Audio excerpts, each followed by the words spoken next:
तो स्टार्ट करते हैं नीडी प्रीवियस ईयर की 20/2/2024 की सेकंड शिफ्ट का मैथ का session. Second shift question number first देखिए। 70 सेंटीमीटर आधार की त्रिज्या और 14 सेंटीमीटर ऊंचाई वाले बेलन का वक्र पृष्ठीय क्षेत्रफल कितना होगा। तो बेलन का वक्र पृष्ठीय क्षेत्रफल का फॉर्मूला, मेंसुरेशन में सभी फॉर्मूले रिवाइज करने याद करने होंगे, या फिर याद हो आप लोगों को तो रिवाइज कर लीजिएगा। बेलन का वक्र पृष्ठीय क्षेत्रफल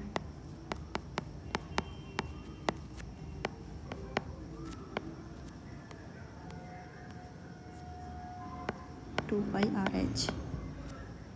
तो 2 पाई की वैल्यू जो होती है वो होती है 22/7, तो गुणा 22/7।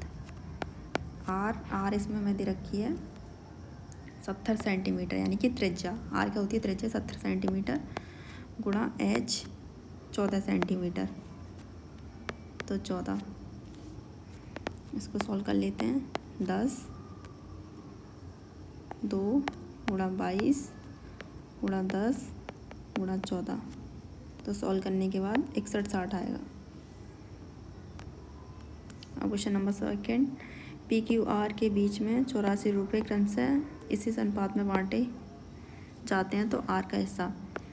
ये फर्स्ट शिफ्ट में भी ऐसा ही क्वेश्चन सेम दे रखा था, बस यहाँ पे 84 की जगह वहाँ 7200 था और ये रेशियो उसमें अलग था। तो सॉल्व करते हैं इसे। P ratio Q ratio R, इसकी वैल्यू दे रखी है 2/3 3 1/3। और यहाँ से जो हमारा एलसीएम आएगा वो एलसीएम आएगा हमारा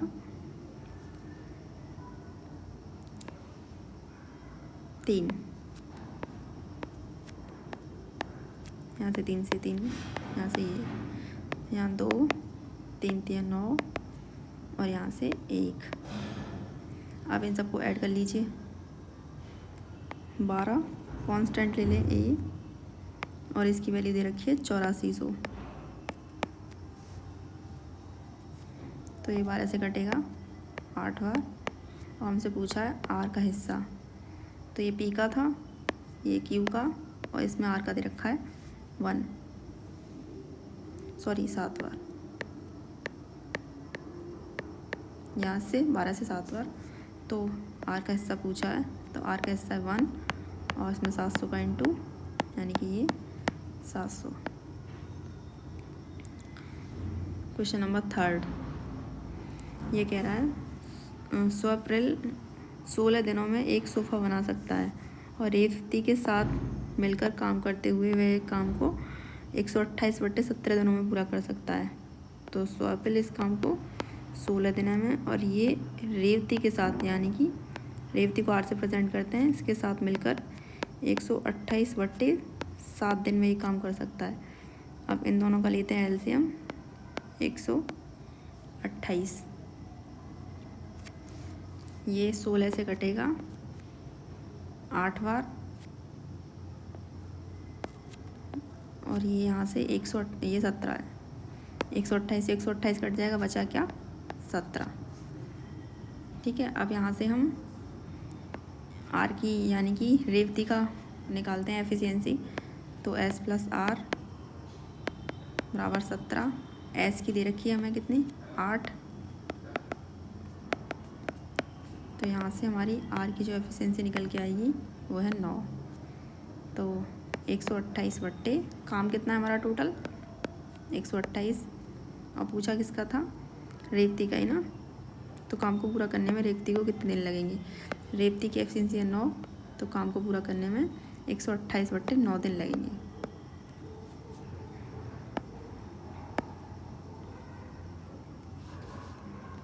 ये भी टाइम एंड वर्क का क्वेश्चन है, इसमें फॉर्मूला लगता है। ये कह रहा है यदि 72 जल्दसाज 720 पुस्तकों की जल्दबंदी 22 दिनों में कर सकते हैं। पुस्तक कितनी है, सॉरी जो भी है ये जल्दसाज दे रखे हैं 72, यानी कि 72 कितने दिनों में 22 दिनों में। और कितनी पुस्तकों की जल्दबंदी यानी कि ये इनका काम है, तो ये 720 की। यहाँ पे हमें दिन दे रखे हैं यानी कि 12 पुस्तकों की जल्दबंदी यानी कि ये नीचे 660 और इसमें यही जल्द साजों की वैल्यू पूछी है यानी कि इसको जे से डिनोट करते हैं। तो अब इसको सॉल्व कर लीजिए।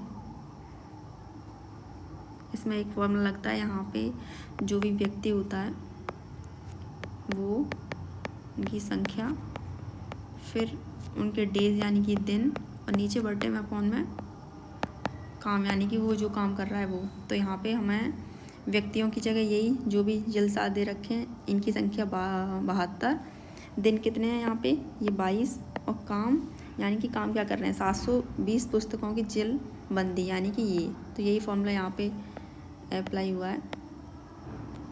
अब इसको सॉल्व करते हैं। तो 0 से 0 कैंसिल, 72 से ये 72 कैंसिल, और इनका आपस में मल्टीप्लाई कर लीजिए यानी कि 22 गुणा 66 बराबर जे गुणा 12, ये पूरा जो बचा। अब यहाँ से ये इसके बट्टे में आ जाएगा, नीचे देखिए 22 गुणा 66 बट्टे 12 बराबर बचेगा जे। यहाँ से पहले से काटो, 6 दूनी 12 और ये 11 और 2 से ये यानी कि 11, यानी कि 11 गुणा 11 बराबर जे, 121 बराबर जे। ये बिल्कुल बेसिक से सॉल्व किया है इसलिए थोड़ा लंबा हो गया है। और क्वेश्चन नंबर 5 देखिए, एक व्यापारी अपने सामान को क्रय मूल्य से 50% अधिक अंकित करता है और 20% की छूट देता है यानी कि CP 100 मान लीजिए और 50% अधिक अंकित कर रहा है। तो ये CP ये अंकित मूल्य यानी कि MP, और इस पे दे रहा है ये 20% की छूट। 20% की फ्रैक्शन 1/5 यानी कि 1/5, और इसका 1/5 यानी कि 30, और 150 में से 30 माइनस करेंगे तो ये बचा 120, और ये आ गया हमारा SP। तो ये पूछ रहा है लाभ प्रतिशत। तो यहाँ देखिए CP कितना होता है स्टार्टिंग में 100, SP कितना हो गया हमारा 120, तो लाभ कितना हुआ है यहाँ पे 120 में से 100 गए तो 20। किस पे होता है लाभ या हानि CP पर। CP कितना है 100 और गुणा 100, 100 से 100 कट जाएगा तो ये आया 20%। और क्वेश्चन नंबर 6 देखिए, सॉल्व करना है इसको क्वेश्चंस को। तो 0.1 गुणा 0.1 प्लस 0.01 गुणा 0.01,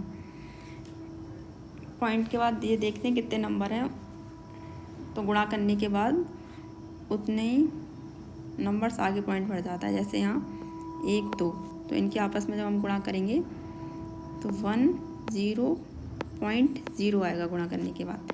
ऐसे ही पॉइंट के बाद कितने नंबर हैं 1 2 3 4, तो 1 0 0 0.0। देखो 1 2 3 4, यहाँ से देख लेंगे 1 2 3 4, 4 संख्या के बाद पॉइंट लगाना है। तो 1 2 3 4, उसके बाद ये पॉइंट लगाया है। एक पॉइंट के बाद देखो कितने नंबर हैं 1 2, तो 1 2 उसके बाद ये पॉइंट लगाया। अब इनको जोड़ लो तो 0.0001, पॉइंट के नीचे पॉइंट आना चाहिए 1, तो ये आया 1 0 1 0.0। तो ऑप्शन 2 इज राइट आंसर। अब क्वेश्चन नंबर 7 देखिए, एक वस्तु का अंकित मूल्य उसके क्रय मूल्य से 60% अधिक है। ये बिल्कुल क्वेश्चन नंबर 5 की तरह है। तो यानी कि क्रय मूल्य हम यहाँ पे फिर दोबारा से कितना 100 कितना अधिक है 7%, तो 60% अधिक है तो ये हो गया 160। क्या हो गया ये MP, ठीक है। अब ये इस पर छूट कितनी कह रहा है 20%, और 20% की फ्रैक्शन 1/5, यानी कि हमें इसका 1/5 निकालना है। 160 का 1/5 जब हम निकालेंगे 5 3 15 और 5 दूनी 10 यानी कि 32 आया। तो 160 में से 32 माइनस करना है, तो कितना बचेगा? 160 में से 132 माइनस करेंगे यानी कि 128। तो एस पी कितना आया? 128। सी पी कितना था? 100। एस पी कितना हो गया? 128। तो फिर से इसमें क्या पूछा? लाभ पूछा था। तो लाभ कितने का हो रहा है? कोई वस्तु 100 रुपये में खरीदी, 128 में बेच दी, 28% का लाभ। और क्वेश्चन नंबर 9, 9,000 रुपये 80% की वार्षिक दर से चक्रवृद्धि ब्याज अर्धवार्षिक रूप से संयोजित पर उधार दिए जाते हैं। ठीक है, 12 महीने का चक्रवृद्धि ब्याज कितना होगा? तो ये कह रहा है 12 महीने का चक्रवृद्धि ब्याज, और कह रहा है अर्धवार्षिक रूप से संयोजित किए जाते हैं। तो यहाँ 12 महीने यानी कि मंथ, अर्धवार्षिक मतलब 6 के स्लॉट बनेंगे, 6 महीने का, ये भी 6 मंथ का। ठीक है, रेट यानी कि रेट कितना है? 80%। लेकिन हमें ये ना लेके इसका हाफ करना होगा क्योंकि ये अर्धवार्षिक कह रहा है। तो ये कितना आया? 40%। ठीक है, अब इसको सॉल्व करते हैं आगे। 9,000 का 40%, या तो 40% की फ्रैक्शन कितनी हो जाएगी? 2/5 बटे 100, 0 से 0 काट देंगे तो 2/5। ठीक है, तो अब 5 से 2 बढ़ रहा है तो यानी कि 7/5 गुणा 7/5, 2 बार करेंगे क्योंकि 6 महीने के स्लॉट बनने हैं। 5 से काटो, 5 एकम 5, 4 बचे, 5/40, 2 0, फिर 5 से 5 दिए 15, 5 6 30 और 0 यानी कि 360 गुणा 7 गुणा 7। ठीक है, तो कितना आएगा गुणा करके? 17640। तो ये हमारा क्या आया? ये आया हमारा मिश्र धन। लेकिन उसने हमसे पूछा क्या है? उसने हमसे पूछी है ब्याज, CI, यानी कि इसमें से हम अमाउंट को माइनस कर देंगे तो ये हमारा निकल आएगा ब्याज। CI उसने यानी कि ब्याज हमसे पूछी थी 17,640 में से हम 9,000 माइनस कर देंगे और ये निकल आएगी हमारी ब्याज 8640। 4 is right answer, 4th options. Question number 9 देखिए, किसी धनराशि पर 5 वर्षों के लिए प्राप्त साधारण ब्याज उस धनराशि का 2/5 है, तो वार्षिक दर याद कीजिए। ये क्वेश्चन फर्स्ट शिफ्ट में भी था, उसमें यहाँ 5 वर्ष की जगह 40 वर्ष दे रखा था। ठीक है, चलिए इसको सॉल्व करते हैं। मैंने कहा था कि ये जो फर्स्ट वाली वैल्यू होती है ये है साधारण ब्याज, और ये सेकंड वाली वैल्यू होती है हमारी धनराशि। साधारण ब्याज यानी कि SI, और धनराशि या मूलधन यानी कि प्रिंसिपल P। तो साधारण ब्याज कितनी है? 2, और धनराशि कितनी है? 5। हमसे पूछिए दर, तो फॉर्मूला क्या था? ब्याज गुणा 100 बटे मूलधन गुणा समय। ठीक है, तो ब्याज कितनी दे रखी है? 2, यानी कि ये गई SI गुणा 100, मूलधन 5, और इस पास समय भी कितना दे रखा है? 5। तो ये कितनी बार कटा? 20 बार। ये कितनी बार कटा? 4 बार, और 2 गुणा 4 8, यानी कि 8%। ठीक है, 2 गुणा 4, 4 दूनी 8%। अब क्वेश्चन नंबर 10, 5 संख्याओं का औसत 32 है। 5 संख्याओं का औसत कितना है? 32। तो सॉल्व करिए, 5 दूनी 10, 5 3 15 और 1 16। ठीक है, यदि एक संख्या हटा दी जाए, यानी कि पहले संख्या कितनी थी? 5, अब एक संख्या हटा दी जाएगी तो संख्या कितनी बची? 4। उसके बाद औसत कितना हो जाता है? 28। 8 चौक 32, 3 4 दूनी 8, तो ये हो गया 11। ठीक है, अब इसने पूछा है हटाई गई संख्या, तो 160 में से 112 माइनस कर देंगे तो ये हटाई गई संख्या 48।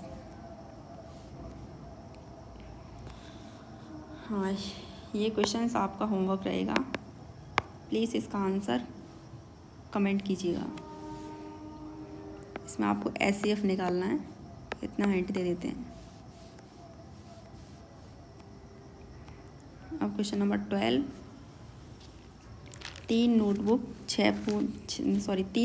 और 6 पेन का मूल्य 3000 रुपये है। उतने ही पैसों में एक व्यक्ति एक नोटबुक और 12 पेन खरीद सकता है। यदि राजू 15 पेन खरीदना चाहता है तो उसे कितने का भुगतान करना होगा। तो इसको सॉल्व करते हैं। 3 नोटबुक यानी कि N से प्लस 6 पेन कितने रुपए में, 3000। उतने ही पैसे में एक नोटबुक प्लस 12 पेन, उतने ही पैसे यानी कि ये भी 3000 में। Equation first, equation second. अब इसमें हमें पी की वैल्यू निकालनी होगी क्योंकि उसने पूछा है 15 पेन खरीदना चाहता है। तो इसमें क्या करते हैं, एन को इक्वेशन फर्स्ट के समान सेम करना होगा, तो इसमें गुणा करनी होगी हमें 3 से। क्वेश्चन सेकंड में तो ये हो जाएगा 3 से गुणा जब इसमें करेंगे, 3 एकम 3 प्लस 12 एकम 12 × 36 प्लस 3 × 9। ठीक है।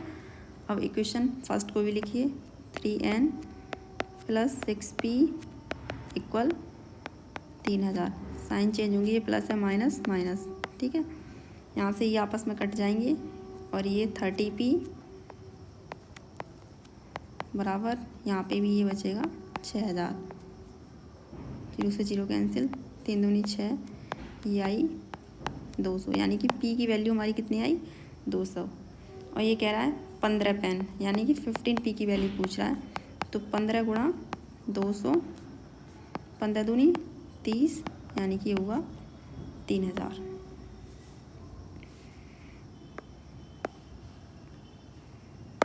अब क्वेश्चन नंबर 13 देखिए, यदि 6 पेन का क्रय मूल्य 15 पेन के विक्रय मूल्य के समान है।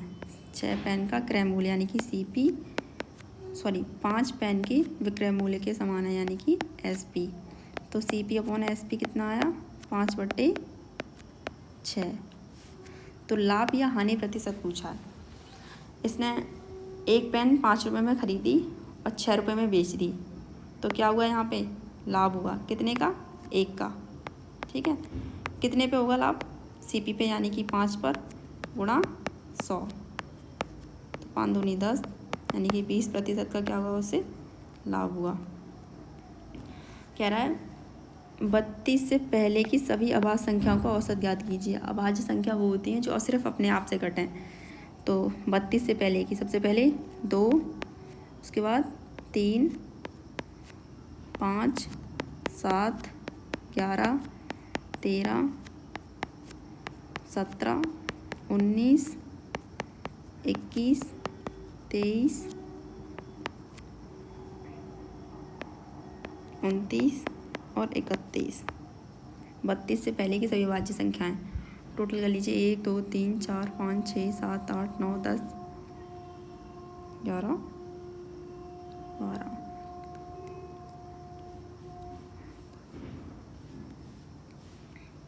2, 3, 5, 7, 11, 13, 12, 13, 17, 19, 21 नहीं होगा,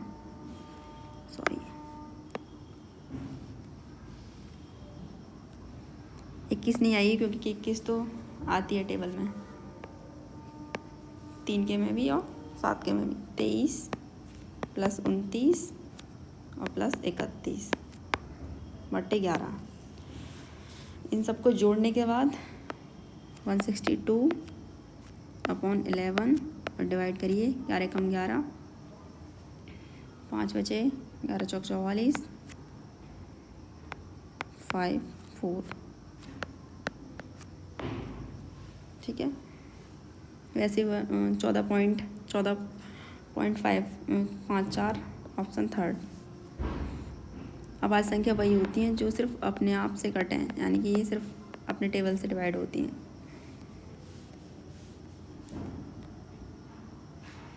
क्वेश्चन नंबर 15, दो संख्याओं का गुणनफल इतना है और महत्तम समावर्तक कितना है, तो लघुत्तम समावर्तक ज्ञात कीजिए।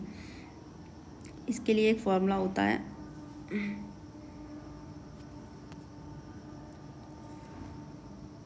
LCM गुणा HCF बराबर पहली संख्या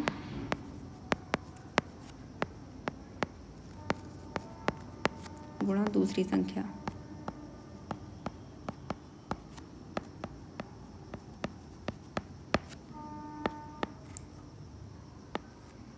ये बहुत इम्पोर्टेंट फॉर्मूला है, इससे कई यूपीपी में भी इससे क्वेश्चंस बने हैं और जीडी में भी इससे क्वेश्चंस बनते रहते हैं। तो इससे देखते हैं, दो संख्याओं का गुणनफल यानी कि पहली और दूसरी दोनों संख्याओं का गुणनफल कितना दे रखा है 720, यानी कि पहली और दूसरी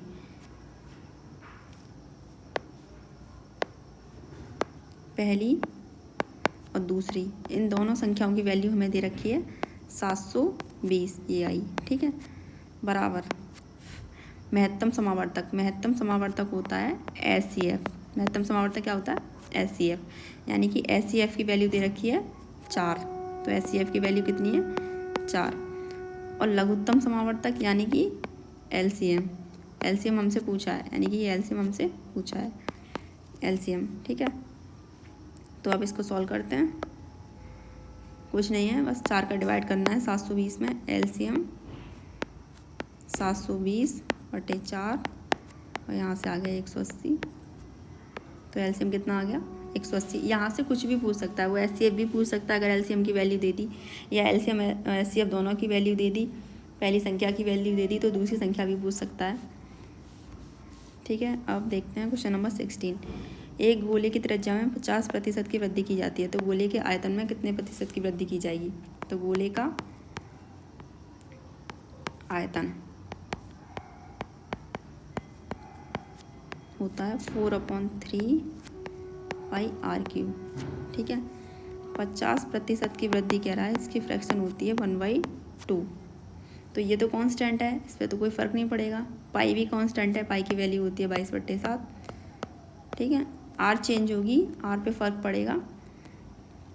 और ये पहले कितनी थी 2 से बढ़ के कितनी हो जाएगी 3, क्योंकि क्या कह रहा है वृद्धि हो रही है, तो 2 से 1 जोड़ेंगे, 2 में 1 जोड़ेंगे तो होगा 3, ठीक है। 2 से 3, फिर से 2 से 3 होगी और फिर से 2 से 3, क्योंकि कि आर की पावर कितनी है 3 फॉर्मूले में, ठीक है। आर की पावर 3 है ये, इसलिए हम 3 टाइम कर रहे हैं। तो इसको सॉल्व करके इनके आपस में गुणा करें तो कितना आएगा 8, इनकी आपस में गुणा करेंगे कितना आएगा 27। 8 से 27 हुआ, कितना बड़ा 19, कितने पर 8 गुणा 100, ठीक है। अब इसको सॉल्व करिए, सॉल्व करने के बाद ये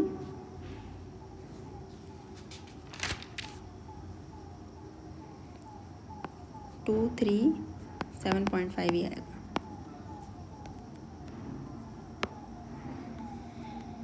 क्वेश्चन नंबर 17 देखते हैं।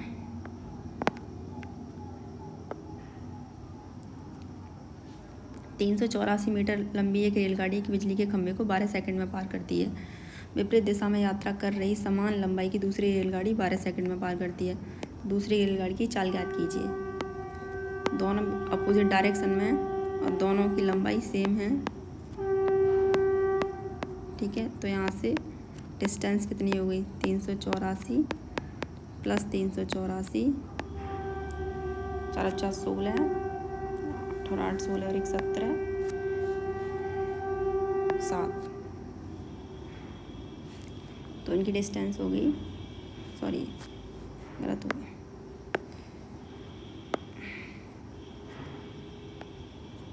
4 और 4 8 6 7, ठीक है। तो टोटल डिस्टेंस हो गई ये। अब हमें टाइम इसने दे रखा है टी कितना 12 सेकंड, और हमसे पूछा है चाल यानी कि v। तो डिस्टेंस अपॉन टाइम यानी कि चाल बराबर दूरी बट्टे समय। दूरी ये हो गई 768 और समय कितना दे रखा है 12 सेकंड। डिवाइड करते हैं तो ये आ गया इससे 2272 यानी कि 64 मीटर पर सेकंड, ठीक है। लेकिन कह रहा है दूसरी रेलगाड़ी की चाल, ये दोनों की है, दोनों रेलगाड़ी की चाल कितनी है 64, इसलिए 64 को डिवाइड करेंगे 2 से, और दूसरी रेलगाड़ी की चाल कितनी आ गई 32 मीटर पर सेकेंड। ठीक है, अब क्वेश्चन नंबर देखते हैं 18। x का 45% y के 15% के बराबर है, यानी कि y का 15% y के 15% के बराबर है। यहाँ से इन दोनों को सॉल्व करके x अपॉन y की वैल्यू निकालते हैं y के। तो 15 थी 45, 15 एकम 15, यानी कि x अपॉन y की वैल्यू 1/3। तो यहाँ से हमसे x अनुपात y पूछा है ना, तो x की वैल्यू कितनी है 1, y की वैल्यू कितनी आ गई 3, यानी कि 3, 1/3। अब क्वेश्चन नंबर 19 देखिए, एक मेज का विक्रय मूल्य इतने रुपए है, यदि लाभ प्रतिशत 25% है तो मेज का क्रय मूल्य ज्ञात कीजिए। विक्रय मूल्य इतना दे रखा है, इस पर लाभ प्रतिशत कितना है 25%, यानी कि इसका लाभ प्रतिशत 25% है। 25% के फ्रैक्शन 25 400, यानी कि 1/4। ठीक है, तो ये कितना हो गया, लाभ प्रतिशत कह रहा है तो 4/5, यानी कि 4/5। ठीक है, अब 5 से इसको डिवाइड करिए, 5 एकम 5, 5 3 15, 7 5। ठीक है, 1375, 5 से डिवाइड करने के बाद गुणा 4, तो 5 चौक 20, 7 चौक 28, 30, 3 4 3 12 और 3 15, और 4 एकम 4 और 1 5, यानी कि 5500। अब लास्ट क्वेश्चन नंबर 20। किसी संख्या के 20% का 25% 250 के बराबर है। कोई संख्या मान ली हमने x, उसका 20% का 25% का मतलब गुणा बराबर कितना है 250 है। अब इसको सॉल्व करो, x की वैल्यू निकालनी है हमें। यहाँ से 25 से ये कितनी बार कटा 10 बार, और 10 से ये कितनी बार कटा 2 बार, यानी कि x × 2, और ये क्रॉस मल्टीप्लाई होगा तो ये उधर पहुँच जाएंगे आपस में गुणा होके। ठीक है, अब यहाँ से x की वैल्यू निकालते हैं, और ये अपॉन में आएगा, यानी कि 2/2, 2 पंजे 10 और 3 0। ठीक है, तो x की वैल्यू कितनी आई 5000। अब उसका भी क्या कह रहा है, तो उस संख्या का, यानी कि x की वैल्यू 5000 आई, हमारी संख्या पता चल गई कि वो है 5000। इसका कह रहा है 35%, तो इसका 35% निकालना है। ठीक है, 2 0 से 2 0 कैंसिल। अब क्या 50 × 35, 5 25, 2 5 15, 16 17 और 0 का 0, यानी कि 1750।